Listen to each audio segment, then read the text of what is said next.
नालंदा के बिहार शरीफ में आरसीपी सिंह ने एक बार फिर इंडिया गठबंधन पर हमला बोला। उन्होंने कहा कि इंडिया गठबंधन में अब कोई दम नहीं रह गया है। उन्होंने कहा कि ये पूरी तरह से फ्लॉप हो गया है। शुरुआत में 26 पार्टी बैठक में शामिल हुए थे, अब ये पार्टियां सिर्फ 9 रह गई हैं और धीरे धीरे सभी एक कर अलग होती चली जाएंगी। उन्होंने कहा कि सभी लोग पीएम नरेंद्र मोदी को हराने चले थे, लेकिन अब सभी अलग थलग पड़ गए हैं और सिर्फ 9 पार्टियां बची हैं जो बहुत जल्द अलग हो जाएंगी।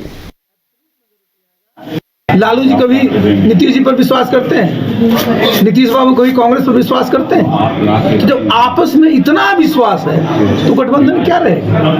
विधानसभा भंग करने की भी चर्चा की जा रही है। ये तो जानते हैं मुख्यमंत्री, जाने उनके लोग। लेकिन अगर जब भी विधानसभा का चुनाव होगा तो बिहार में भारतीय जनता पार्टी ही सबसे बड़ी पार्टी बनेगी, एब्सोल्यूट मेजोरिटी आएगा और भारतीय जनता पार्टी के नेतृत्व में बिहार में सरकार बनेगी। इंडिया गठबंधन की आज बैठक में मात्र 9 पार्टी शामिल हो, 26 से 9, कुछ दिन के बाद अकेले। देखिए मैंने क्या कहा ना कि जब कोई भी अगर आप इस प्रकार गठबंधन बनाते हैं तो आप में एक जब सोच एक होगी ना, विचारधारा एक होगी, सबका अलग अलग एजेंडा है। कोई अपना परिवार बढ़ाना चाहता है, कोई अपना वंश बढ़ाना चाहता है, कोई भ्रष्टाचार में लिप्त है उससे मुक्ति चाहता है, तो क्या होगा। सबका अपना अपना एजेंडा था तो स्वाभाविक है कि एक ही उन लोगों का क्या उनकी आंख में क्या चुभता है कि कैसे आदरणीय नरेंद्र मोदी जी देश के प्रधानमंत्री बने। उनको लगा कि हम लोग इकट्ठा हो जाएंगे तो उनको हटा देंगे। सोचने सिर्फ नहीं होता, जमीन पर भी तो कुछ करना पड़ेगा। प्रधानमंत्री जी ने जो काम किया उस जमीन।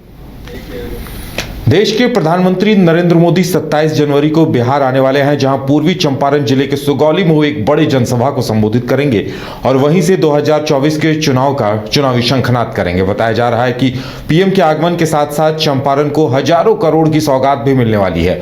बीजेपी के पूर्व प्रदेश अध्यक्ष और पश्चिमी चंपारण के सांसद डॉक्टर संजय जायसवाल ने बताया कि पीएम 27 जनवरी को उनके लोकसभा क्षेत्र सुगौली आ रहे हैं। यहां से वो छपरा बहास के इंडियन ऑयल का उद्घाटन करेंगे। भारत सरकार का project Bettiah Patna expressway Bettiah bypass का शिलान्यास करेंगे। इसके अलावा पीएम बेतिया और रक्सौल अमृत भारत रेलवे स्टेशन का भी शिलान्यास करेंगे।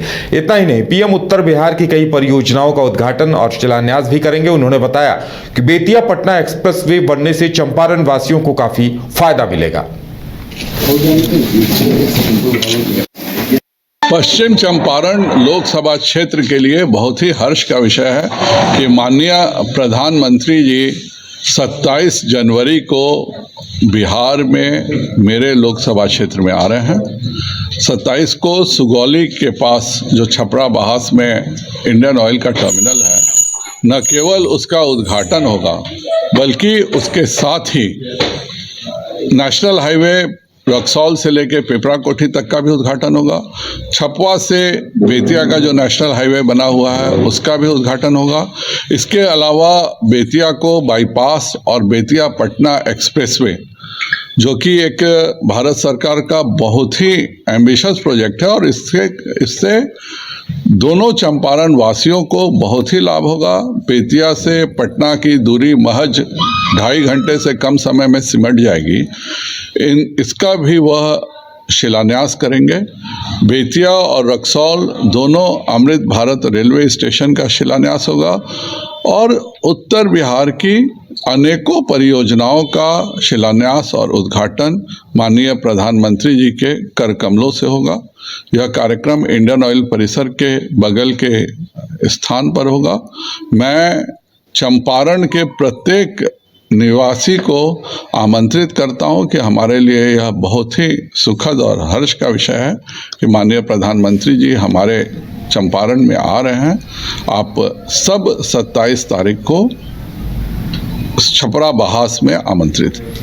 मधेपुरा में जिला परिषद अध्यक्ष और उपाध्यक्ष के विरुद्ध लगाए गए अविश्वास प्रस्ताव को खारिज कर दिया गया है। अविश्वास प्रस्ताव को लेकर किए गए मत विभाजन में मात्र 13 सदस्यों ने ही भाग लिया। इसमें से मात्र 1 मत ही पक्ष में पड़ा, जबकि 12 मत प्रस्ताव के विरोध में पड़े। इस तरह जिला परिषद अध्यक्ष मंजू देवी की कुर्सी बरकरार रही।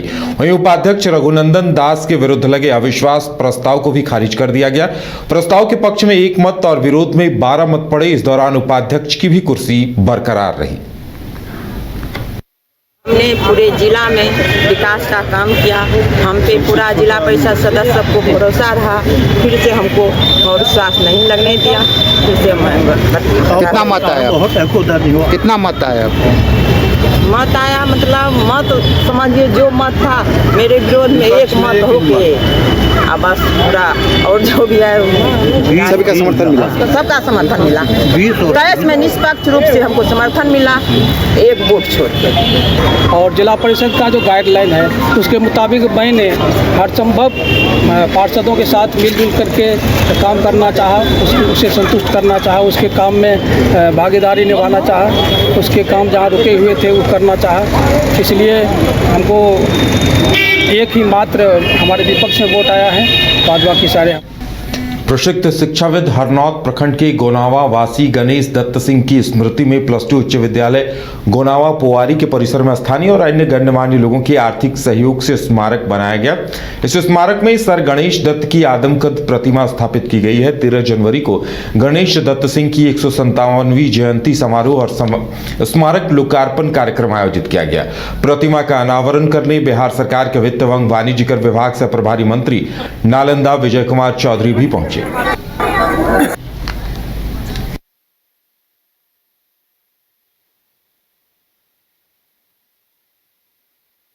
आज के अभिभावक तो अपने बच्चों को शिक्षित बनाने के लिए कुछ भी करने को तैयार है, लेकिन बात अभी की नहीं है, बात 100-150 साल पहले की है, जब लोग शिक्षा के महत्व को ही नहीं समझते।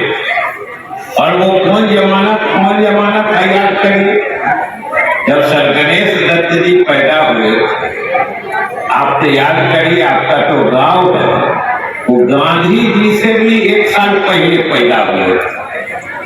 गांधी जी उनके 1 साल बाद पैदा हुए, और वो जमाना आते आते शिक्षा के महत्व को जो उन्होंने पहचाना, आप सोचिए, आप लोग तो खुद अभी कभी भी बांटे हैं लोग कागज उससे, और आप लोग तो सब परिचित ही हैं कि जिसने खुद की पढ़ाई 18 साल की उम्र में प्रारंभ की हो, उसने शिक्षा के महत्व को या शिक्षा के मर्म को किस तरीके से पहचाना कि अपना सर्वस्व शिक्षा के प्रचार प्रसार में लगा दिया।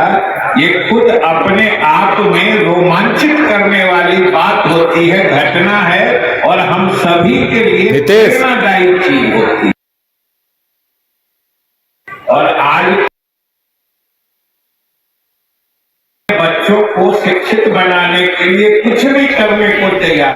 घर के लिए ग्रोसरीज की जरूरत हो या चाहिए फल और सब्जी, डेयरी या बेकरी प्रोडक्ट्स चाहिए या beverages, snacks and branded foods चाहिए हो या ब्यूटी प्रोडक्ट्स, अब इनके लिए अलग अलग दुकानों की तलाश हुई खत्म, क्योंकि रांची में खुल गया है केस्टो मार्ट, जो रखे आपका और आपके बजट का ख्याल। हर सामान पर 5% की छूट, होम डिलीवरी की सुविधा भी। आज ही पधारें Kesto mart, one stop solution for every customers requirements. Call 9153989339। राजधानी रांची में वाइल्ड वादी लेकर आया है रांची फ्लावर पार्क, जहां आकर्षक फूल मोह लेंगे आपका दिल। रात में आकर्षक लाइट से नजारा होगा रंगीन। परिवार के साथ उठाइए ट्रैम्पोलिन पार्क का लुत्फ। की जगह पर मिलेगा amusement park, zip line, bird park, picnic और कुल्हड़ चाय का भी मजा। Monday to Friday entry fee सिर्फ 200 रूपए और सैटरडे और हॉलीडेज में महज 300 रूपए में भरपूर मनोरंजन। तो आइए वाइल्ड वादी।